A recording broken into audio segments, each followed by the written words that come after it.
Every day starts with some kind of a schedule of what we think is going to happen. You never know what the day is going to bring. That's the beauty of this profession, is that it's so random. There will be nights where we don't sleep at all. There will be nights where we sleep through the night. As soon as you kind of get into this profession, it's almost like a switch was turned on, and then you're automatically prepared for whatever comes. We may get on scene and there's mayhem and chaos, but then something kicks in and everything just you revert to your training. Right now I just celebrated my 10 year, started in '03. I'm originally from Michigan. And then I moved to Gainesville. I was just so fascinated about the history. It goes back so many years, hundreds of years. Some of the 1600s, you have some structures in some areas here that were significant in the Civil War. You got to be prepared at all times. Even when I'm not on duty, I'm always prepared on the road when I'm driving. Wherever I go to a restaurant, I'm always watching out for people. It becomes secondhand to just kind of be aware of your surroundings. Personally, it's fulfilling to me. I couldn't have asked for a better pairing to a profession. The worst part of the job, it's kind of a double-edged sword. When we're busy, that means other people are having bad days.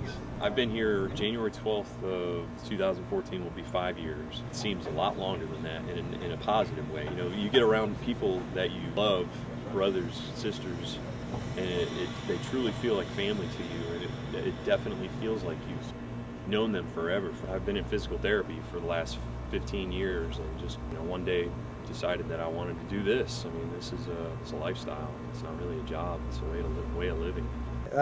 One of the things is in reference to that's a little different than the rest of the crew is I'm on Task Force 8. It's a USAR team, Urban Search and Rescue. We went to Katrina, Ivan, all the hurricanes. The stories that I was hearing while we were searching these buildings were, I think, pretty fascinating. A lot of people lost everything.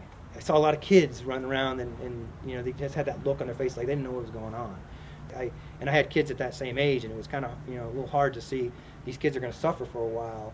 I was attending a church up north of town, and another member of our youth group became a volunteer when he was 18 at the fire department right down the road from the church. It looked like fun to me. Went down there when I turned 18, and that night I knew there was nothing else I wanted to do. Excitement, the benefit of doing good, irresistible for a young 18-year-old Wesley. The whole experience here at the fire department really has been positive. I mean, every day we come in here and we get to help people. I work with a great crew. I'm the leader of this crew. I want to lead them. I don't want to supervise them. The guys that I work with have been here long enough. The lowest one on totem pole has 5 years in now, and they all know what to do. I've worked with Lieutenant Billy Jackson for 4 years prior to this assignment, and we've been together here at this station for almost a year. He is a very competent, very trustworthy officer. It's so easy to follow someone in that role when you respect for them and you've seen them demonstrate competency in their job.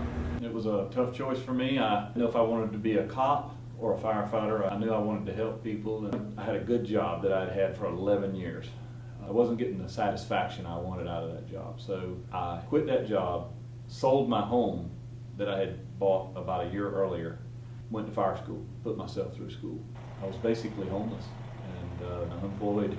It was a big leap for me. I have absolutely no regrets. I truly believe that this is what I'm meant to do.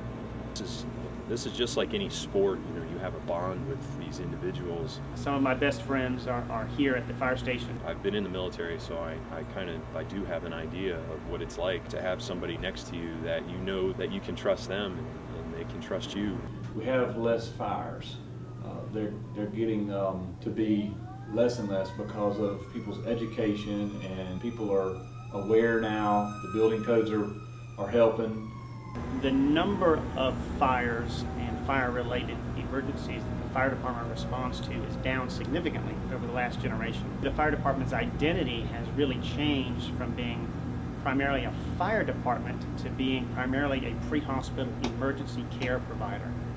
I want my crew to go home every morning when we get off in one piece. That's my number one concern. Every day is a good day when everyone comes home.